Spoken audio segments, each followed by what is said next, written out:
राष्ट्रवादी Congress party के प्रमुख शरद पवार ने यूबीटी प्रमुख उद्धव ठाकरे को महाराष्ट्र चुनाव के लिए मुख्यमंत्री पद के चेहरे के रूप में स्वीकार करने से इनकार कर दिया और सामूहिक नेतृत्व की वकालत की है। यह घटनाक्रम तब सामने आया है जब कांग्रेस ने भी उद्धव को अपने सीएम चेहरे के रूप में खारिज कर दिया। रिपोर्ट के मुताबिक पूछे जाने पर शरद पवार ने कहा कि हमारा गठबंधन ही हमारा चेहरा है, हम सामूहिक नेतृत्व में विधानसभा चुनाव का सामना करेंगे।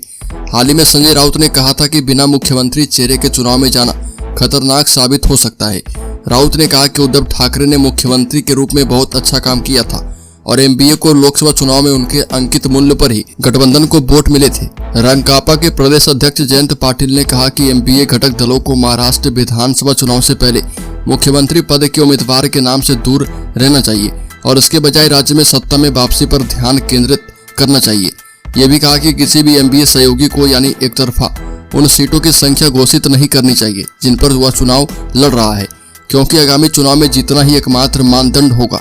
और इस साल के लोकसभा चुनाव से पहले उद्धव ठाकरे के नेतृत्व वाली शिवसेना ने राज्य की कुल 48 सीटों में से 21 सीटों के लिए उम्मीदवारों की घोषणा की थी और इसके फैसले की कांग्रेस ने भी आलोचना की थी, जिसमें उन्होंने कहा था कि एमबीए के प्रत्येक घटक को गठबंधन धर्म का पालन करना चाहिए। और कांग्रेस ने अंततः 17 सीटों पर चुनाव लड़ा जबकि एनसीपी ने 10 सीटों पर चुनाव लड़ा।